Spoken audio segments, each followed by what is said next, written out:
C'est un couronnement. Dany Laferrière marque en tout cas l'histoire de la culture francophone. Vous l'avez entendu aujourd'hui.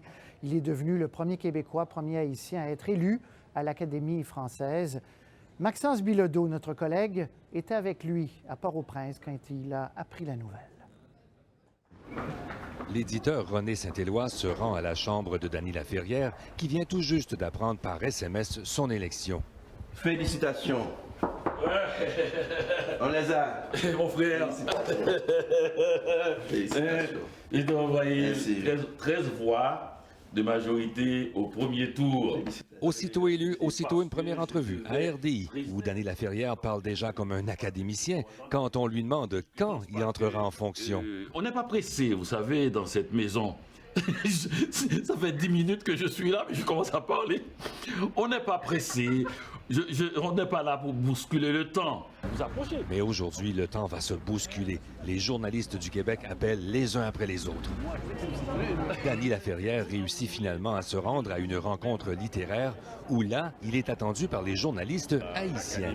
Je suis le plus jeune académicien qui, en ce moment, vivant, à 60 ans. Et je suis le premier haïtien, le premier québécois. Et le deuxième noir après le franco-sénégalais Léopold Senghor. Un grand événement. Dany Laferrière, c'est l'espoir de ces jeunes qui sont debout, qui ont lu l'œuvre de Dany Laferrière et qui ont trouvé dans la pensée qu'il y a dans l'œuvre de Dany Laferrière une porte de sortie à la misère intellectuelle, à la misère morale. Ces jeunes Haïtiens, Dany Laferrière les a rencontrés pour parler littérature, pour les inciter à écrire, mais surtout à réfléchir. La question n'est pas de s'exprimer le plus rapidement possible sur un sujet, puisque le temps, il est élastique, il n'a pas de fin.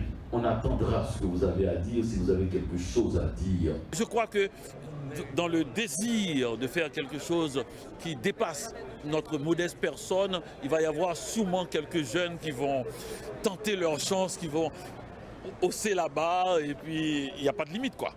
Et ces jeunes Haïtiens, justement. Ça va non seulement provoquer une sorte d'encouragement chez nous les Haïtiens, et pourquoi pas nous évoque à progresser beaucoup plus.